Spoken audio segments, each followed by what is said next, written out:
चाय वाले को हमने चुना चौकीदार, चंदा चोर हो गए देखते देखते चाय वाले को।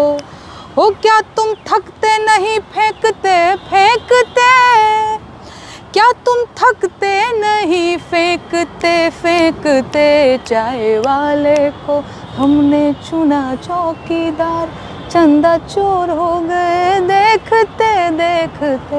भीख नाही हक सरकार मांगिला, भीख नाही हक सरकार मांगिला, बेरोजगार बानी साहेब रोजगार मांगिला। अरे 2 करोड़ नौकरी देवे के रहे वादा, आ कहत रहला कि रोजगार मिली ज्यादा। रे साहेब नून तेल पैसा ना उधार मांगिला, बेरोजगार बानी साहेब रोजगार मांगिला। चाहे बाबा के देबो चुनी चुनी गाड़ी, चौकीदारवा के देबो चुनी चुनी गाड़ी।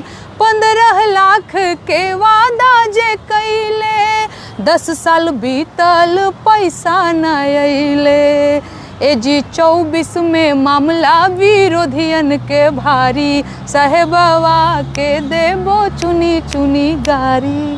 काम का जो है राजनीतिकरण कर रहे हैं ये लोग, बहुत बुरी बात है। लोगों की भावनाओं का दोहन है ये, बहुत बुरी बात है। राम जरूर एक दिन इनका हिसाब करेंगे और बहुत बढ़िया तरीका से करेंगे। नेहा सिंह राठौर उनको चैलेंज कर रही है, उनसे भोजपुरी में 5 मिनट, सिर्फ 5 मिनट डिबेट करना, सिर्फ 5 मिनट डिबेट करना चाहती है भोजपुरी में। नमस्कार दोस्तों, मेरे साथ इस वक्त हमारी खास मेहमान है नेहा सिंह राठौर, जिनके बारे में आप लोग जानते होंगे, जिनके समर्थक भी हैं, आलोचक भी हैं। और ख़ास बात यह है कि आज की तारीख में अगर मैं ये कहूँ कि ये किसी परिचय की मोहताज नहीं है, तो ये पिछले कुछ दिनों से दिल्ली में चुनावी माहौल भांप रही थी, प्रचार में भी भाग ले रही थी और ख़ास तौर से उत्तर पूर्वी लोकसभा सीट पर इंडिया गठबंधन के प्रत्याशी कन्हैया कुमार के लिए प्रचार कर रही थी और मनोज तिवारी के खिलाफ। उनसे तो अदावत शायद पहले भी रही है आपकी बहुत सुर्खियों में रहते हैं आप मनोज तिवारी के लिए, उनके खिलाफ बोलते हैं, मनोज तिवारी आपको बोलते हैं, कभी आप उन पर पलटवार करती हैं। खैर इस सब पर आएंगे, लेकिन मेरा सबसे पहला सवाल आपसे ये रहेगा कि आपने उत्तर पूर्वी लोकसभा क्षेत्र में जगह जगह जाकर प्रचार किया, वहाँ लोगों से मिली, आपने वहाँ के मुद्दे समझे होंगे। वहाँ क्या लग रहा है कि 4 जून को नतीजा किस रूप में सामने आने वाला है? राहुल जी, सच बात यह है कि मैं कोई भविष्यवाणी नहीं करती हूँ और मैं एक लोक गायिका हूँ, तो मैं क्या ही बोलूँ कि कौन आएगा कौन नहीं आएगा। ये मुझे लगता है कि जनता के ऊपर डिपेंड करता है और 4 जून को जो नतीजा आएगा वही हमें मानना होगा। बाकी जो रही बात जो मैं देख कर के आई हूँ, तो सही बात यह है कि लोगों का मनोज तिवारी जी पर से 10 सालों से जो वहाँ के सांसद हैं, भरोसा बहुत बुरी तरीके से डगमगाया हुआ है। मैं लगभग 8-9 दिन तक मैं वहाँ पे लोगों से मिली हूँ और मैंने बेरोजगारी और महंगाई के उनको गीत सुनाए हैं। एक बार आपको पता है क्या हुआ? एक दिन जब पहले ही दिन मैं गई और मैं ऐसे माइक लेकर भीख नहीं हक सरकार मांगीला, मेरे मुंह में मच्छर घुस गया। सच में ऐसा हुआ। अब मुझे ओके चलते हुए तो मुझे लगा कि भाई साहब ये क्या हो गया। तो मैं पानी पिए जा रही हूँ, मैं खांसे जा रही हूँ, पानी पिए जा रही हूँ। मुझे थोड़ा सा लग रहा था कि भाई माहौल बहुत, कहीं मेरा इंसल्ट ना हो जाए, लोग क्या कहेंगे कि बताओ ये आई है गाना गाने और एकदम से कंटिन्यू खांसे जा रही थी, बहुत इरिटेशन हो रही थी यहाँ पे। मैंने बताया कि भाई इधर बहुत गंदगी है। मैं करावल नगर में थी, मुझे याद आया, इतनी गंदगी, इतना मच्छर और इतना माछी वहाँ पे थे भाई साहब कि बहुत बदतर तरीके से लोग वहाँ पे अपना जीवन बिता रहे हैं। और दूसरी चीज़ ये कि मनोज तिवारी जी ने वहाँ पे डबल पुश्ता बनाने का भी वादा किया था, जो नहीं बना है। एक ओवर ब्रिज है, एक कार्यक्रम मेरा छूट गया क्योंकि वहाँ पे इतना जाम लगता है। मैं प्रतिदिन वहाँ नॉर्थ ईस्ट में जाती थी, आती थी और 1 घंटे तय था कि वहाँ उस जाम में हमें फंसना ही फंसना है। रोजाना मतलब मैं 8-9 दिन में गई हूँ, आई हूँ और रोजाना 1 घंटा वहाँ हम मान के चलते थे। इसके लिए पहले दिन तो हम फंस गए थे बड़ा बुरी तरीके से और मुझे भूख भी लग रही थी, तो भाई है कि फंसे हुए हैं जाम में तो क्या ही करेंगे। अगले दिन से मैंने सोचा कि कुछ पानी चिप्स वगैरह लेकर के चलते हैं क्योंकि वहाँ पे फंसना है हमें उस जाम में, तो कुछ खाते पीते रहेंगे, इंटरटेन करते रहेंगे। आप समझ रहे हैं? ये हाल है, ये बहुत बुरा हाल है जो मैं देख करके आई हूँ। और सच में ऐसा लग रहा था जैसे आज से 40, 50, 60 साल पहले जो भारत दिखता होगा, जैसा रहन सहन होगा, आज भी लोग ऐसे गमछा पहन के वहीं ताश खेल रहे हैं। भैया कौन है आपके इलाके का सांसद? हमको नहीं पता है। जानते ही नहीं अरे है। भाई ये भी नहीं जानते, कुछ लोग तो ये भी नहीं जानते हैं कन्हैया जी लड़ रहे हैं और मनोज तिवारी जी लड़ रहे हैं आमने सामने, होंगे कोई, हमसे क्या मतलब। एक तो बड़ा इंटरेस्टिंग हो गया, जाम में फंसे हुए थे, एक भाई साहब एकदम से अपने बाइक से वो भी खड़े हैं, तो मैंने कहा कि भाई अभी क्या लगता है कौन आएगा? तो वो तो हम देख लेंगे कौन आएगा, आप हमसे क्यों पूछ रहे हैं? मैंने कहा ये जो जाम लगा हुआ है तो आप नहीं मानते कि सरकार या यहाँ का जो सांसद है जिम्मेदार है? बोले नहीं, जनता जिम्मेदार है। देखो वो कैसे गाड़ी लगाए, वो कैसे गाड़ी लगाए, जनता जिम्मेदार है। इतनी पतली पतली सड़कें हैं, टूटी फूटी, बहुत बुरी स्थिति है। मैं देख करके आई हूँ, मुझे दुख होता है क्योंकि मैं पूर्वांचली हूँ, क्योंकि मैं बिहार से आती हूँ, मनोज तिवारी जी के ही मैं जिले से आती हूँ। मुझे दुख होता है यार, अपने लोग हैं यहाँ पे, रिक्शा चलाने वाले लोग हैं, ऑटो चलाने वाले लोग हैं, बड़े बड़े सोसाइटीज़ में कुक की नौकरी करने वाले, गार्ड की नौकरी करने वाले लोग हैं। और सच बताएं ना भाई, तो जो नून तेल धनिया का खर्चा निकाल नहीं पा रहा, उसको चुनाव से भी कोई लेना देना नहीं, चुनाव को लेकर कोई एक्साइटमेंट नहीं है लोगों में। मैं वहाँ देख करके आई हूँ, मतलब नहीं। हाँ हो रहा होगा, चुनाव क्या होता है, होता होगा। वोटर आईडी कार्ड नहीं बने हैं बहुत सारे लोगों के, वोटर आईडी कार्ड तक नहीं बने हैं। कई बार एक दादी थी, तो मैं ऐसे ही, वो इतना जाम जाम जाम, इतना गली था भाई साहब, जहाँ जहाँ पे मैं जा आपका वैसे प्रचार करने के लिए आपने देखे तो होंगे, ये पहला तजुर्बा? नहीं, खुद आपने कन्हैया के लिए प्रचार किया है? कन्हैया के लिए प्रचार नहीं किया, ये स्टेटमेंट गलत होगा। मैंने भोजपुरी को गंदा करने वाले मनोज तिवारी जी के खिलाफ जाकर के लोगों को बताया कि इनको वोट मत दीजिएगा, ऐसे व्यक्ति संसद में शोभा नहीं देते हैं। ऐसा व्यक्ति जो अपनी भाषा को अपमानित करता हो, जो पूर्वांचल की बहू बेटियों को अपमानित करता हो, ऐसा व्यक्ति जो शिक्षा को बाधित करने के गीत गाता हो, जो विकास के जो है हित में न हो, ऐसे व्यक्ति को संसद में नहीं होना चाहिए। दूसरी चीज राहुल जी, वो संसद है, वो बहुत सम्मानित जगह है, वो भोजपुरिया ऑर्केस्ट्रा और डीजे ढिच्चुक नहीं है।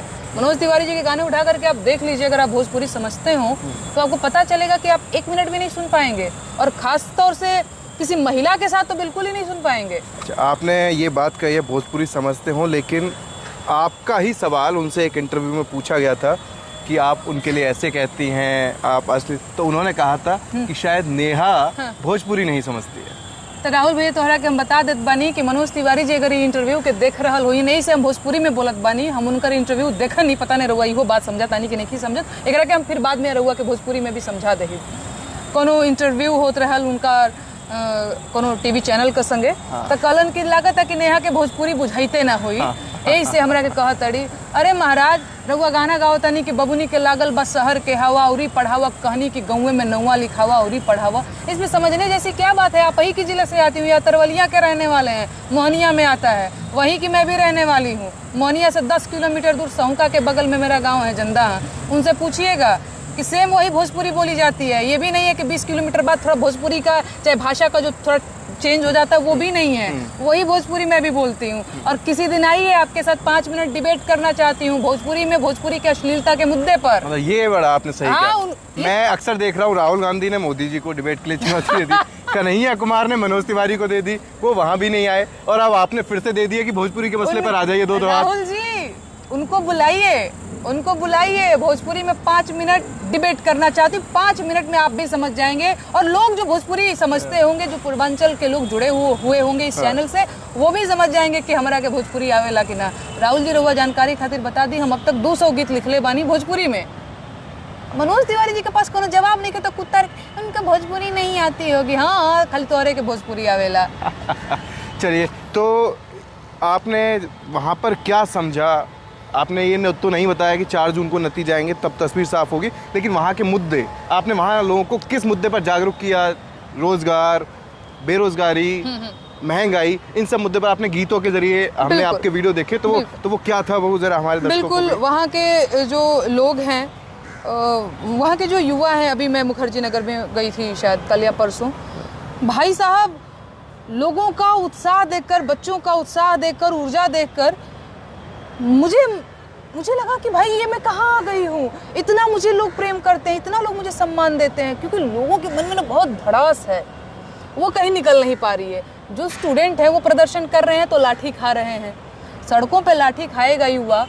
और दूसरी चीज़ ये है कि उसको नौकरी भी पाना है, वो अपनी इमेज भी बचा रहा है कि भाई कहीं कोई केस मुकदमा हो गया, कोई FIR हो गया, तो मुझे बहुत सारा परीक्षा देना है, तो हमारा जो आचरण जो है वो ख़राब हो जाएगा, तो मैं नहीं कर पाऊँगा। तो बच्चे बचते हैं, लेकिन मन में जो भड़ास है वो तो है। और वो उस दिन मैंने देखा, बहुत सारे, लगभग सीट जितनी थी उससे दोगुना जो है तादाद में बच्चे आए वहाँ पे, और वो मेरा सपोर्ट कर रहे थे। और सच बात ये है कि कोई पार्टी आर्टी नहीं, बच्चे बच्चे ही थे वहाँ पे, और वो मेरे लिए नारे वारे लगाने लग गए थे। तो ये सब चीज़ें देख करके मुझे 1-2 नारे हमने भी सुने हैं, बिहार की बेटी कैसी हो, नेहा राठौर जैसी हो। और ये कोई पार्टी के लोग नहीं कर रहे थे, वो बच्चे कर रहे थे। तो आप समझ रहे हैं, बच्चों को रोजगार चाहिए, ठीक है, रोजगार उनको मिल नहीं रहा है, आए दिन पेपर लीक हो जा रहा है। अभी लोक सेवा आयोग के सामने बच्चे प्रदर्शन कर रहे थे इलाहाबाद में, या फिर और वहाँ पे भी लखनऊ में भी। तो आपने देखा होगा कैसे पुलिस प्रशासन, सरकार दौड़ा दौड़ा करके लाठी मार मार के रोजगार थमाए जा रही थी। आपने ऐसा क्या सुनाया जो, मतलब एक तो आपके फैन फॉलोइंग मान लीजिए, आपने ऐसा क्या सुनाया था, और अपने उसी अंदाज में हमारे दर्शकों को भी सुनाइए जो आपने वहाँ प्रचार के वक्त सुनाया था। मैंने भोजपुरी में गीत सुनाया था कि भीख नाही हक सरकार मांगिला, भीख नाही हक सरकार मांगिला, बेरोजगार बानी साहेब रोजगार मांगिला, और 2 करोड़ नौकरी देवे के रहे वादा, आ कहत रहला कि रोजगार मिली ज्यादा। रे साहेब, नून तेल पैसा ना उधार मांगिला, बेरोजगार बानी साहेब रोजगार मांगिला। यही गीत गाया था मैंने। इनकी खास बात यह है कि बेजोड़ गाती हैं और जमकर बजाती भी हैं सियासतदानों को, सत्ताधारियों को, और ख़ास तौर से कहूँ कि अपने गायकी के ज़रिए जमकर क्लास लगाती हैं। अब यूपी में कावा, MP में कावा, बंगाल में कावा, देशवा में कावा के बाद आपने तमाम गाने गाए हैं और तमाम कटाक्ष किए हैं, लेकिन हमारा सवाल ये है कि इस बार आपने दिल्ली में पूरा घूमी है, आप प्रचार किया है, दिल्ली में कावा, दिल्ली में तो चुनावी उससे पूछूं तो मैं आपसे। नहीं, मैं देखिए नॉर्थ वेस्ट, जो कि मैंने आपको बताया, मुझे नॉर्थ वेस्ट जाना भी था और वहाँ की भी चीज़ें समझनी थी, लेकिन नॉर्थ वेस्ट में इसलिए नहीं जा पाई क्योंकि बहुत ज़्यादा जाम था। तो सबसे पहली चीज़, बहुत ज़्यादा जाम बा दिल्ली में, बहुत ज़्यादा पोल्यूशन बा दिल्ली में। मेरा एक भतीजा है, मेरी दीदी का बच्चा है, मुझे मौसी बोलता है। अभी उसको कई दिनों से जो है उसकी तबीयत ख़राब हो गई है, तो मैं अभी दीदी के यहाँ ही गई थी, तो मैंने पूछा कि इसको क्या हो गया है, तो दीदी ने बताया कि पोल्यूशन की वजह से इसको बहुत सर्दी जुकाम होता जा रहा है, तो फिलहाल कुछ दिन के लिए गाँव जाएगा। प्रदूषण, हाँ। और एक और बात मैं आपको बता दूं, सही बात है, मैं नॉर्थ ईस्ट जब मैं जा रही थी तो कई बार ऐसा होता है, एकदम धूले धूल उड़े जा रहा है, सड़क ऐसी है कि धूले धूल उड़े जा रहा है। एक बार शीशा डाउन करके आप किसी से पूछने के लिए कि चाचा आप किसको वोट दे रहे हैं, क्या माहौल लग रहा है, तब तक ऐसा लग रहा है कि 2 बात बोले नहीं कि सक एकदम फेफड़ा के अंदर आपके धूल पहुँचे जा रहा है। तो बहुत प्रदूषण है दिल्ली में। एक कूड़े का कोई पहाड़ भी है दिल्ली में, आप जाइएगा, उसमें भी पेड़ रुख उगने लग गए हैं, पता नहीं किधर, उधर नॉर्थ ईस्ट साइड ही है कोई जगह। तो फिलहाल तो यही है दिल्ली में भाई। जिस सीट पर आपने जाकर लोगों को जागरूक किया, मैं ये कहूँगा, आप कह रही हैं प्रचार नहीं है, और मनोज तिवारी के खिलाफ प्रचार किया, मनोज तिवारी के खिलाफ भोजपुरी अश्लीलता वाले मुद्दे को लेकर के, वो है। हाँ। अच्छा, तो इसी से जुड़ा एक सवाल है कि सबसे हॉट सीट नॉर्थ ईस्ट, वहाँ कन्हैया ने दावा किया कि 10 साल में पहली बार मोदी जी को आना पड़ा, तो वहीं मनोज तिवारी ने दावा किया कि हम तो 5 लाख से ज़्यादा वोटों से जीतेंगे। और उस लड़ाई में बिहारी बनाम बिहारी में आपने वहाँ एज अ बिहारी, बिहार के लोगों के बीच जाकर क्या समझा, थोड़ा मतलब खुलकर बता दीजिए। मुद्दे आपने बता दिए, लेकिन फिर भी कुछ रुझान, कुछ टक्कर है, या तिवारी के खिलाफ नाराजगी है जबरदस्त, या कन्हैया को जन समर्थन है? मनोज तिवारी जी के खिलाफ जो है बहुत नाराजगी है, और इसलिए भी है क्योंकि उनसे पूछने पे, वहाँ के लोगों से पूछने पे वो ये बताते हैं कि भाई हमारे सांसद जी तो दिखते ही नहीं हैं, वो तो कभी आते ही नहीं हैं। तो भैया आप जब अपने लोगों से मिलोगे नहीं, वहाँ की परेशानी को आप समझोगे नहीं, तो समझोगे कैसे कि आपको करना क्या है। दूसरी चीज़ आपको मैं राहुल जी एक बात बता दूँ, मनोज तिवारी जी के मैं कई सारे इंटरव्यूज़ वगैरह देखती रहती हूँ, या फिर मैंने संसद में भी उनको सुना है। मुझे लगता है जिस व्यक्ति का मोराल इतना डाउन हो, जो व्यक्ति महिलाओं के शिक्षा को जो है अपने गीतों से बाधित करने का प्रयास करता हो, वो संसद में महिला सशक्तिकरण की बात या बेटी बचाओ बेटी पढ़ाओ की बात कैसे कर सकता है। एक ऐसा व्यक्ति जो लहंगा चोली और इस टाइप के वाहियात गीत गाता हो। आपको एक बात पता है, पहले दिन जब मैं करावल नगर गई थी तो मैंने सोचा था कि मनोज तिवारी जी के कुछ गीतों का पोस्टमार्टम करूंगी, मैं लोगों को बताऊंगी कि देखिए कि ये कितने गंदे गंदे गीत गाए हैं, लेकिन राहुल जी आपको पता है ये ऐसा मैं सोच के गई थी कि ऐसा करूँगी, लेकिन जब मैं पब्लिक के बीच गई और एक गाना प्ले किया, मुझे ही इतनी शर्म आई और जनता भी असहज हो गई। फिर मुझे लगा कि नहीं नेहा, नहीं मर्यादा जरूरत थोड़ी, है। मतलब हमको ये बताने में शर्म आ रही है और इतने सारे लोग जो है वो असहज हो जा रहे हैं। और ये व्यक्ति इंटरनेट पे अपलोड भी किया हुआ है, अपने मुंह से गाना भी गाता है। दूसरी चीज सभ्यता, सनातन, संस्कृति, इस सब की भी बात कर ले रहा है। ये कैसा आदमी है भाई? एक तरफ से कहवा लुकवा के जैबू चोली के रसगुल्ला गाता है और दूसरी तरफ कहता है कि बेटी बचाओ और बेटी पढ़ाओ। 4 लुखों को तुम जो है मोराल उसका बूस्ट कर रहे हो कि जाओ जाओ लड़की छड़ के आओ, बबुनी के लागल बा शहर के हवा, बड़ घर के लड़की है बिगड़ल बुझाली, साइकिलिया वाली सटा के देह में जाली साइकिलिया वाली। तो 4 लफंगे तुम्हारा गाना सुनकर महाराज 4 लड़कियों को छेड़ रहे हैं और आप बेटी बचाओ बेटी पढ़ाओ की बात करेंगे? आपको शर्म नहीं आती है? आप पूछिएगा मनोज तिवारी जी से और कहिएगा कि नेहा सिंह राठौर उनको चैलेंज कर रही है, उनसे भोजपुरी में 5 मिनट, सिर्फ 5 मिनट डिबेट करना, सिर्फ 5 मिनट डिबेट करना चाहती है भोजपुरी में, क्योंकि उन्होंने एक टीवी चैनल पे जाकर के बोला कि उनको भोजपुरी नहीं समझ में आती होगी। आप समझ रहे हैं? वो व्यक्ति मेरी भूमिका को कमतर करना चाहते हैं, कह रहे उनको आती ही नहीं होगी, वही कोई लग रहा है भांग के नशे में कुछ भी बोल दिया है। इसके अलावा एक और बात उन्होंने कही थी कि वो लोक गायिका नहीं, राजनीतिक गायिका है। देखिए, अगर लोक का मुद्दा बेरोजगारी है, लोक का मुद्दा महंगाई है, अगर हमारे समाज में हमारे बेरोजगार युवा सरकार की लाठी खाएंगे तो हम उसी के गीत गाएंगे ना महाराज। और मुझे लगता है लोग कहते हैं बेरोजगारी के गीत गाना अगर राजनीति करना है तो मुझे लगता है कि हाँ मैं राजनीतिक गायिका हूँ। महंगाई के गीत गाना अगर राजनीति करना है तो आप राजनीतिक गायिका कहिए ना महाराज, मुझे कोई समस्या नहीं है इस चीज़ से। लेकिन मैं समझती हूँ कि बेरोजगारी का मुद्दा, महंगाई का मुद्दा लोक का मुद्दा है, ये पूरे समाज का मुद्दा है, ये दिल्ली का भी मुद्दा है, ये बिहार का भी मुद्दा है, यूपी और भी जितने स्टेट हैं सबका मुद्दा है। तो ये मैं समझती हूँ, बाकी उनकी अपनी समझ होगी। दिल्ली लोक का नहीं, लोक गायिका होने के लिए चोली का रसगुल्ला गाना जरूरी है? लहंगा में घुसल सियार, भाभी जवान देवर परेशान, चोली में बनी आधार कार्ड, ये भोजपुरी के गीत हैं जी। तो ये गीत गाना अगर लोक गायन है तो शायद मैं नहीं हूँ, फिर मैं लोक गायन नहीं कर रही हूँ ना महाराज, कोई बात होती है। अच्छा, इनसे कई सारे सवाल हैं तो इसलिए कभी हम मनोज तिवारी भोजपुरी पर जा रहे हैं, लेकिन इस बीच जब दिल्ली में चुनाव प्रचार चल रहा था, कन्हैया पर हमला होता है, तो उसको लेकर आपने सीधे मनोज तिवारी पर भी सवाल खड़ा किया कि नहीं, मैं क्या सवाल खड़े करूंगी, वो तो कई सारे फोटोज मैंने भी देखे और सच में बुरा लगा। और मैंने कन्हैया जी का एक इंटरव्यू भी देखा, उसमें ये बोल रहे थे कि बिहारी होने का मान रखना चाहिए था। तो फिर मैं वही बात बोलूंगी कि क्योंकि मैं भी बिहारी हूँ तो मुझे भी ये चीज़ लगा कि भाई आपको लगता है कि ये हमला मनोज तिवारी ने कराया? नहीं, मतलब मनोज तिवारी जी के बगल में अगर कोई व्यक्ति बैठा है तो उसका परिचित तो जरूर रहा होगा, मैं ये कह रही हूँ। इस पर मनोज तिवारी ने सफाई दी थी कि हाँ मैं 1-2 बार मिला हूँ, जानता हूँ, देखा है वो लड़का। अगर देखिए हमारे बगल में कोई बैठा है ना महाराज, तो मुझे लगता है कि अगर मेरा कोई सभा चल रहा है, ठीक है, सभा के मेरे बीच में इधर आकर के कोई बैठा है तो मुझे लगता है कि मुझे थोड़ी बहुत जानकारी तो होगी, या मुझे नहीं होगी तो मेरी टीम को तो होगी ही कि भाई ये कौन है, क्यों बैठा हुआ है। तो आप बेरोजगारी की और ये सारी बातें उठाती हैं, रोजगार, बेरोजगार, महंगाई, लेकिन इस बार सत्ताधारी दल बीजेपी की तरफ से पूरे चुनाव में एक तो राम मंदिर का मुद्दा कि जो राम को लाए हैं जनता उनको लाएगी, ये मुद्दा छाया रहा पूरे टाइम पर। इसके अलावा मोदी की गारंटी का मुद्दा छाया रहा, और आपने ही गाना गाया है कि राम सबको लाए हैं, उन्हें तुम क्या लाओगे? देखिए राहुल जी, बिल्कुल ये मुझे लगता है कि जिस किसी ने भी ये गाना गाया है जो राम को लाए हैं हम उनको लाएंगे, तो मैं उनसे सवाल पूछना चाहती हूँ कि आपकी इतनी औकात नहीं है कि आप राम को ला देंगे। इनफैक्ट किसी में भी इतनी औकात नहीं है कि वो राम को ला देंगे। राम को सिर्फ 2 लोग लाए थे, दशरथ जी और कौशल्या जी। अब दशरथ हो, आप कौशल्या हो, राम को कौन ला सकता है? महाराज उनके मम्मी पापा ला सकते हैं ना, उनके माता पिता ला सकते हैं। दशरथ जी और कौशल्या जी राम को लाए हैं, ये लोग राम को नहीं लाए हैं।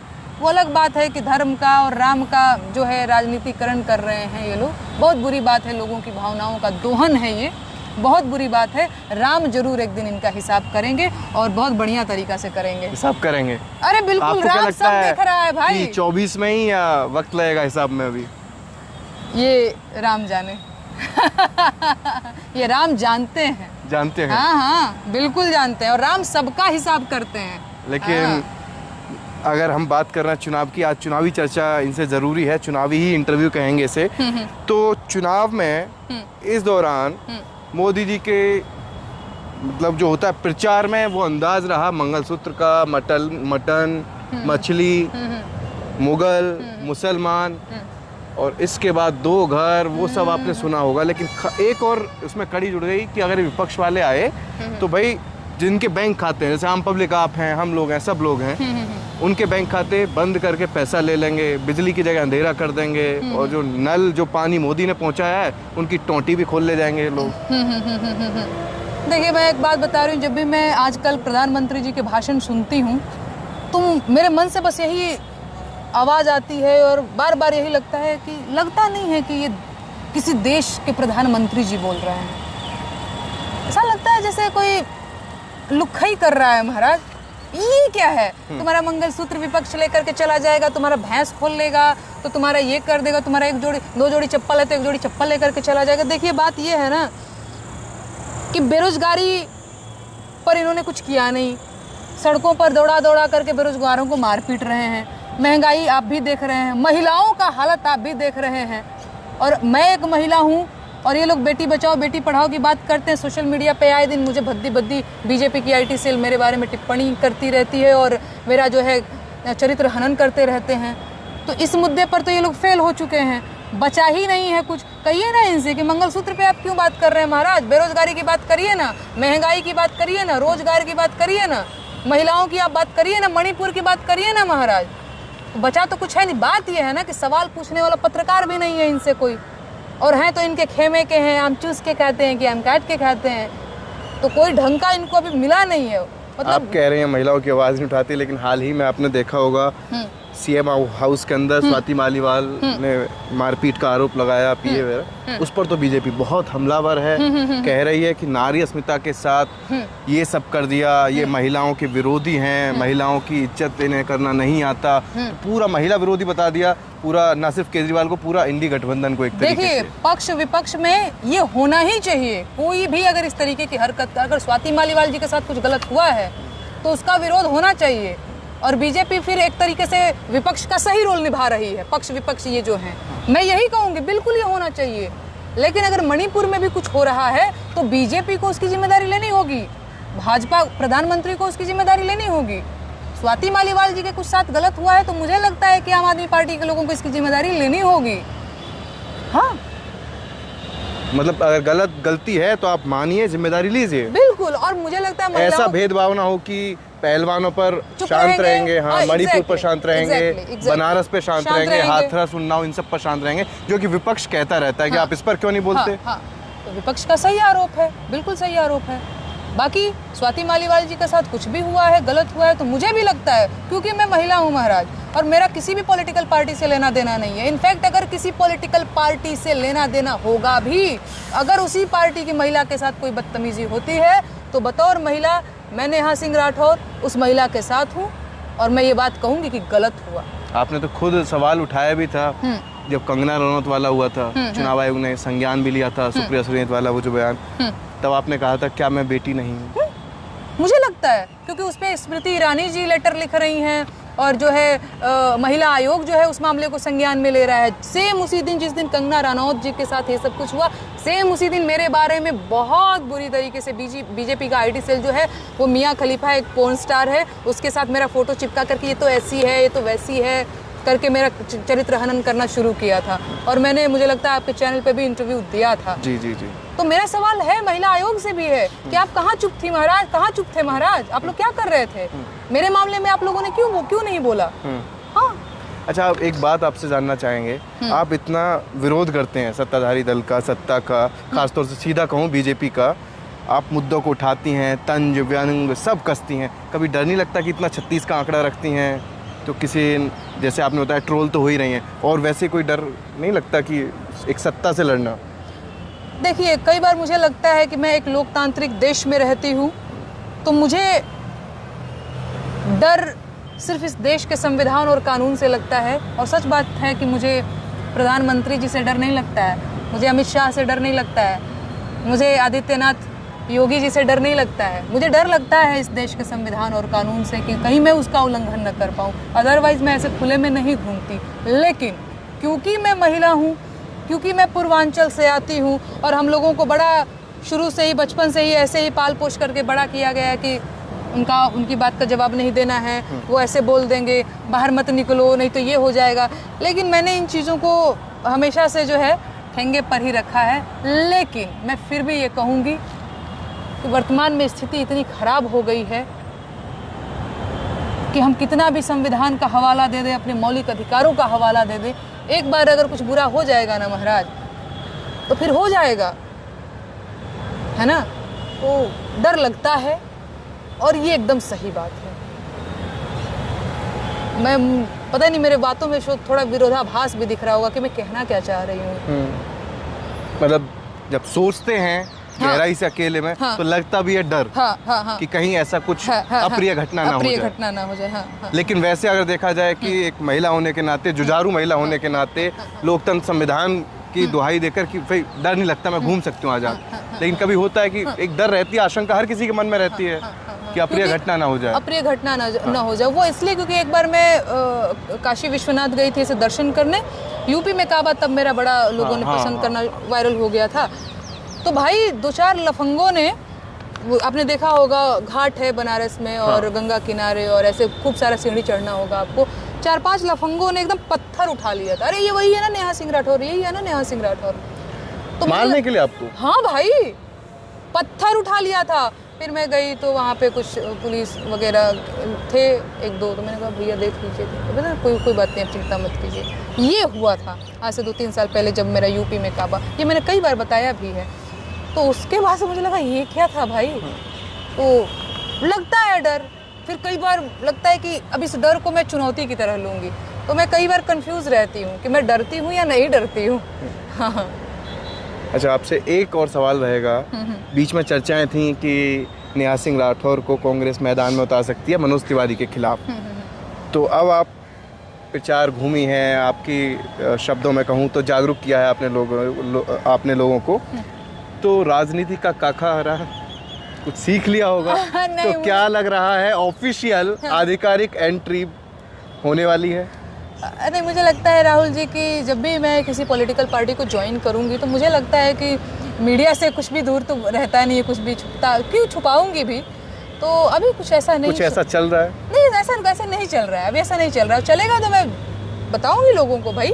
हाँ, अभी ऐसा कुछ नहीं चल रहा है, क्योंकि आने वाले वक्त में कई राज्यों में चुनाव में, ये बिहार, दिल्ली, तो कुछ ऐसी तैयारी होगी, कुछ तो सोचकर होता है जो, मतलब आप वहाँ गई, चीज़ों को समझा, और आपकी, हमने देखा आपको सुनने के लिए काफ़ी भीड़ थी, तो आश्वासन दिया गया हो किस तरह का कि इस चुनाव में नहीं तो थोड़ा आगे। देखिए, मैं बता रही हूँ, फिर से दोबारा मैं आपको बता रही हूँ कि मुझे लगता है कि मेरे लिए ये मैटर नहीं करता है कि मुझे आश्वासन क्या मिला है क्या नहीं मिला है। दूसरी चीज़, आपने बोला ना कन्हैया जी के प्रचार के लिए, मैंने डंके की चोट पर लोगों से कहा कि मैं ये नहीं कहने आई हूँ कि आप कन्हैया जी को वोट दीजिए या मत दीजिए, मैं ये कहने जरूर आई हूँ कि भोजपुरी के गंदा करने वाले मनोज तिवारी जी को वोट मत दीजिए। तो मेरी लड़ाई नॉर्थ ईस्ट में मनोज तिवारी जी से भोजपुरी में अश्लीलता वाले मुद्दे को लेकर के ही है। पॉलिटिक्स में अभी मेरा कोई उस तरीके से रुझान नहीं है मेरे ख्याल से। और पॉलिटिक्स में या किसी पार्टी को मैं ज्वाइन करूंगी या आऊंगी ऑफिशियली, तो मुझे लगता है कि मैं बताऊंगी। लेकिन मनोज तिवारी के अलावा बीजेपी के सांसद निरहुआ, रवि किशन, ये लोग भी आपके टारगेट पर बहुत रहते हैं। हाँ, बिल्कुल रहते हैं, सब रहते हैं, जिन्होंने गंदा किया है वो सब रहते हैं। क्या मनोज तिवारी, क्या रवि किशन जी लहंगा रिमोट से उठाने वाले, क्या निरहुआ जी रहरी में इंटर कैलू, सरसों में बीए, उखियरिये में एमा ओमा के पढ़ाई, इतना फुहड़ गीत गाने वाले, और बेरोजगारी के लिए माई बाप को जिम्मेदार ठहराने वाले जो बच्चे पैदा कर रहे हैं। तो रहता है, मेरा सवाल रहता है दिनेश लाल यादव उर्फ निरहुआ जी से भी।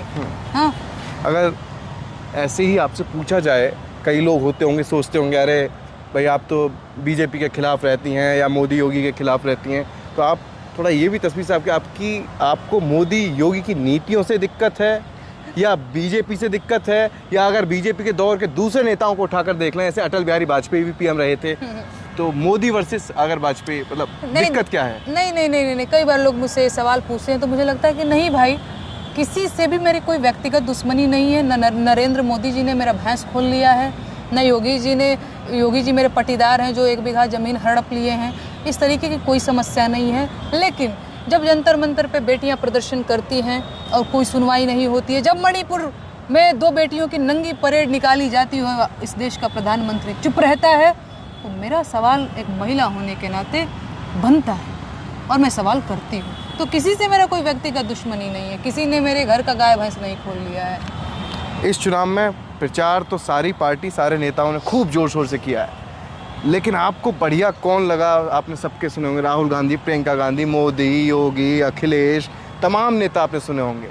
क्या लगा कि सबसे अगर कुछ भला कर सकता है, ये आदमी कर सकता है? इस चीज़ में मैं विश्वास ही नहीं करती, मनबे नहीं करती हूँ मैं इन सब चीज़ों को कि प्रचार में क्या बोल रहे हैं, मैं ये कर दूंगा, मैं वो कर दूंगा। देखिए, ये सारे नेताओं का यही हाल है। चुनाव से पहले लोग लुभावन वादे करना, चुनाव के बाद में अपना बैंक खाता भरना और फिर भूल जाना, फिर सोना मखमल के गद्दे पे। बिल्कुल नहीं, भरोसा उठ गया है महाराज। 2014 में लगा था कि मोदी जी कुछ करेंगे, गरीब का बेटा, एक फ़कीर नौकरी देगा। हाँ, सच में हम सबको लगा था, पर अब भरोसा उठ गया और सच में लगता नहीं है, लगता है कि सब पता नहीं चल रहा है बस।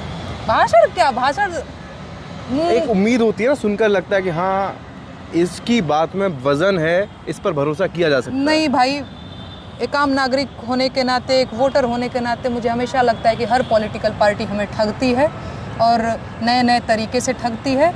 तो बेसिकली हम जनता को, जैसे 2014 के तरीके नए नए हैं, काम वही है, काम वही है। और 2014 के बाद से 10 साल हो गया, ये जनता ठगा हुआ महसूस कर रही है। आगे पता नहीं क्या होगा, मुझे नहीं पता। तो मैं कुछ भी नहीं कह सकती कौन अच्छा है, कौन बुरा है, कौन करेगा नहीं। मैं कैसे कह सकती हूँ यार? फलाने जी ने वादा किया है, मैं कैसे उनके वादे को जो है, उनके वादे की वकालत करूं कि नहीं वो करेंगे? मैं क्या जानती हूँ करेंगे कि नहीं करेंगे? कुछ नहीं, मुझे नहीं पता, नहीं महाराज, मुझे नहीं पता क्या होगा। मुझे बस दुख होता है जनता की स्थिति को देख करके, जाम में फंसे हुए, मेडिकल इमरजेंसी के लिए जा रहे लोगों को देख करके, जो तड़प तड़प के जान दे रहे हैं। मैं बस दुखी होती हूँ और कुछ नहीं। चलिए, तो एक सवाल और आपसे रहेगा। आपने प्राइम मिनिस्टर के 10 साल मोदी जी के देख लिए कार्यकाल, आपने पहले भी सुना होगा, नहीं तो बड़े बूढ़ों से, लोगों से आप प्रचार के बीच गई थी, तो लोग क्या कहते हैं, मोदी जी का कार्यकाल सही रहा है, या पहले वाजपेयी, मनमोहन सिंह, या first prime minister of India से बात करूँ नेहरू, उन लोगों का दौर अच्छा था? नहीं, देखिए, इतना तो मैंने सवाल नहीं किया है। अच्छा, आपकी पसंद, आप अपनी पसंद बताइए। मेरी पसंद, देखिए, मेरी पसंद की अगर आप बात करेंगे तो मुझे अटल बिहारी वाजपेयी जी बड़े अच्छे लगते हैं। अटल बिहारी वाजपेयी जी के अंदर जो सबसे अच्छी बात मुझे लगती है, उनके अंदर एक्सेप्टेंस थी। कुछ गलत हो गया तो मैंने वो चीज़, पता नहीं, शायद कोई, मैं यूट्यूब पे इंटरव्यू देख रही थी कि अटल बिहारी वाजपेयी जी जब रहे होंगे तब मुझे लगता है कि एक तो पहले मैं पैदा भी नहीं हुई होंगी, मैं इतनी छोटी हूँ, या इतनी छोटी सी रही होंगी, या पैदा ही नहीं हुई रही होंगी। तो मैंने उनको यूट्यूब पे, उनका मैं कोई इंटरव्यू देख रही थी, तो सबसे ज़्यादा जो इंटरेस्टिंग चीज़ मुझे उनके व्यक्तित्व की लगी, उनके अंदर एक्सेप्टेंस था। मणिपुर में अगर कुछ गलत हो गया तो मुझे लगता है कि शायद अटल जी होते तो ये ज़रूर कहते, वहाँ पे पहले जाते, वहाँ के लोगों से बात करते और जो भी हो सकता है उसे सुधार करने की कोशिश करते और ये कहते कि हमसे गलती हुई है, ये नहीं होना चाहिए। इस चीज़ के लिए मुझे लगता है कि बहुत बड़ा कलेजा चाहिए, जो फिलहाल के प्रधानमंत्री के पास नहीं है। 56 इंच का सीना, 56 इंच का सीना और लाल लाल आंखें अगर दिखाना है तो मुझे लगता है कि जा करके लद्दाख में जो सोनम वांगचुक जो प्रदर्शन कर रहे हैं, अब पता नहीं उनका प्रदर्शन चल रहा है कि वो भी बेचारे हतोत्साहित हो गए हैं। फिलहाल गायब है, गायब हो गए ना, गायब ही हो जाएगा इंसान महाराज। उतनी ठंड में कौन इतने दिन तक अकेले ही प्रदर्शन कर पाएगा? देश का मीडिया जो है, प्रधानमंत्री जी आम काट के खाते हैं, चूस के खाते हैं, कौन सा टॉनिक ले रहे हैं कि 18-18 घंटे काम कर रहे हैं? ये सवाल, बेतुके सवाल पूछे जा रहे हैं। सोनम वांगचुक जी का नोएडा का कितना पत्रकार गया था इंटरव्यू लेने, तो लद्दाख, लेकिन आप कह रहे हैं लद्दाख पर बिल्कुल शांत हैं, बोल नहीं रहे हैं, लेकिन अभी बीजेपी की तरफ से, अमित शाह, मोदी जी की तरफ से, योगी जी की तरफ से दावा किया जा रहा है कि सरकार बनी 6 महीने में पीए को इंडिया में। हाँ, जैसे 2 करोड़ नौकरी आ गई है, वैसे ही वो भी हो जाएगा भाई। हाँ, अब आप बोलेंगे तो मैं बोल दूंगी कि आए हैं क्या वहीं से सवाल लेके आप भी। अच्छा, एक और सवाल। अक्सर आपने भी सुना होगा, अरे मोदी जी के भाषण रहते हैं, लोग सुनते हैं, जामिया मिलिया इस्माइलिया मैंने तो फिर भी सही बोलने की कोशिश की। क्या बोले थे उन्होंने? इस्माइलिया। हाँ। अच्छा ठीक है, अब सवाल क्या था? अच्छा, मेरा सवाल था कि इसके अलावा और कुछ बातें होती हैं, उस पर आप क्या कहेंगे? जैसे मान लीजिए विपक्षी वाले आ गए तो राम मंदिर पर बाबरी वाला ताला लग जाएगा, जो 370 हटाई है वो। मुझे लगता है कि ये विपक्ष के नेताओं से सवाल पूछिए कि हम एक तो मेरा पहले इन सवालों से ही कोई लेना देना नहीं है। मैं एक लोक गायिका हूँ, एक लोक गायिका के तौर पर तो मैं क्या बोलूँ? मैं तो बस यही बोलूँगी कि ये जो पक्ष विपक्ष का ताना बाना है हमारा, सब मामला कुर्सी का है बाबू भैया। कुर्सी पाने के बाद कोई जनता की नहीं सुनता। जब तक विपक्ष में लोग रहते हैं, जनता बेरोजगार है, जनता परेशान है। सत्ता में आने के बाद हमारी सरकार में कुछ गलत नहीं हो रहा है, फिर लोग बोलेंगे नेहरू जिम्मेदार।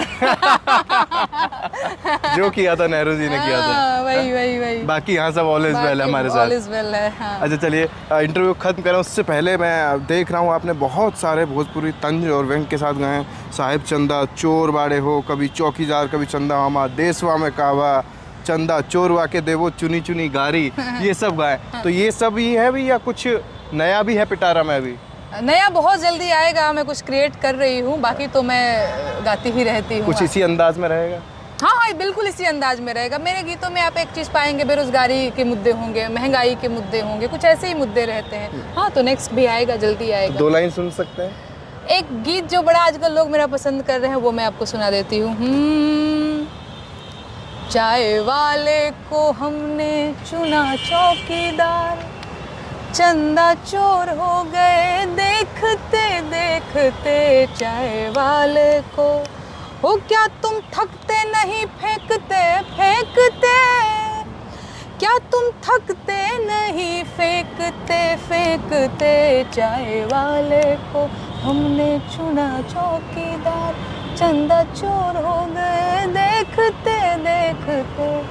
वाह, धन्यवाद। एक चुनी चुनी गारी और। ओ साहेबावा के देबो चुनी चुनी गारी, चौकीदारवा के देबो चुनी चुनी गारी। 15 लाख के वादा जे कैले, 10 साल बीतल पैसा न अइले। ए जी 24 में मामला विरोधियन के भारी, साहेबावा के देबो चुनी चुनी गारी। Thank you. चलिए, बहुत बहुत अच्छा लगा आपसे बातचीत करके। आपने इनसे जितने सवाल किए गए कुछ का गोल मोल जवाब दिया, जैसे आपकी राजनीतिक पारी का, ऐसे सवालों का गोल मोल जवाब ज़रूर दिया। हालांकि एक चीज़ साफ कर दी कि सारे नेता एक जैसे होते हैं, नए नए तरीक़ों से ठगते हैं। और ये भी साफ कर दिया कि मुझे राजनीति से कोई मतलब नहीं है, ना मैं इस पक्ष की ना इस पक्ष की, सिर्फ आलोचनाएँ करती हूँ। जो गलत होगा, जो जनता के मुद्दे होंगे उन्हें उठाती हूँ। जनता के मुद्दे उठाती हूँ। अगर लोक गायिका हूँ उसमें जनता के मुद्दों को शामिल करती हूँ, राजनीतिक गायिका नहीं हूँ। हाँ, बिल्कुल बिल्कुल बिल्कुल। चलिए, और इसके खास बात यह है कि इन्होंने भी मनोज तिवारी जी को चुनौती दे दी कि 5 मिनट अगर आप मेरी भोजपुरी पर सवाल खड़े कर रहे हैं, हाँ। तो 5 मिनट चर्चा कर ली जाए भोजपुरी पर। तो आपने सारे ही जो चुनावी चर्चा थी नेहा सिंह राठौर के साथ सुनी, उन्होंने जो वहाँ पर देखा समझा, उत्तर पूर्वी लोकसभा सीट में अपना अनुभव साझा किया, दिल्ली का अनुभव साझा किया और बताया कि दिल्ली में भी काबा। वो सारे सवालों के जवाब तो हम आपको सुना चुके हैं, आपको बता चुके हैं। खुद नेहा जी ने सारी तस्वीर साफ कर दी। हालांकि आपसे एक सवाल ये पूछना भूल गया कि 4 जून को क्या लग रहा है, किसकी सरकार आएगी? जनता तय करेगी। क्या लग रहा है फिर भी 400 और 100 पार? अरे महाराज देखिए, एक तो सच बात ये है कि ईवीएम पे भरोसा रहा नहीं, तो हो कुछ भी सकता है, कुछ भी हो सकता है। हम भी बस टुकुर टुकुर देख ही रहे हैं। ये चुनाव जो है बिल्कुल भी निष्पक्ष तरीके से नहीं हुआ है। पता नहीं क्या होगा, नहीं पता। किसी भी चुनाव में निर्वाचन आयोग का जो रोल है वो बहुत महत्वपूर्ण होता है। तो लेकिन इस बार इलेक्टोरल बॉन्ड से लेकर वोटर टर्नआउट का मसला हो या फिर सांप्रदायिक बयानबाजी का हो, सवाल बहुत ज़्यादा खड़े हुए हैं इलेक्शन कमीशन पर। मुझे नहीं लगता और कि हाल ही में अभी जो नोटिस दिया है नड्डा को और कांग्रेस पार्टी को भी, दोनों को जो नोटिस दिया है उसमें उनका जिक्र था कि भाई संविधान और अग्निवीर योजना पर बयानबाजी ना करें। मैं आपको क्यों अग्निवीर योजना पे बयानबाजी ना करें? जी, चुनाव आयोग ने कहा है, कांग्रेस। बहुत गलत है। इसका विरोध क्यों नहीं कर रहे हैं लोग? अग्निवीर मतलब योजना, सेना पर, उनका कहने का सेना पर बयानबाजी ना करें। सेना पे नहीं, अग्निवीर योजना सेना थोड़ी है। अग्निवीर जो योजना है आपकी, इस पे क्यों ना सवाल करे भाई? यूपी बिहार का आदमी या जो किसान परिवार का आदमी है, वो अपने बच्चों को मुखर्जी नगर में या पटना कोटा तैयारी करने के लिए भेजता है, रहीला चना घर का बेच करके और गेहूं धान बेच करके। वो क्यों चाहेगा महाराज कि 4 साल की नौकरी करे उसका बच्चा? 4 साल के बाद वो क्या करेगा? उसने सीखा क्या है सेना में? क्या सीखा है उसने? गोली चलाना तो सीखा है ना भाई। क्या करेगा आगे? आप समझ रहे हैं? उसके पास जब रोजगार नहीं होगा तो वो क्या करेगा? चलिए, यही सवाल था, इसका भी जवाब ले लिया हमने। बाकी आपने सारे सवालों के जवाब दे ही दिए। फिलहाल इस इंटरव्यू को, इस चर्चा को यहीं खत्म करते हैं। बहुत बहुत धन्यवाद आपका, बहुत बहुत शुक्रिया। दर्शकों को भी नमस्कार।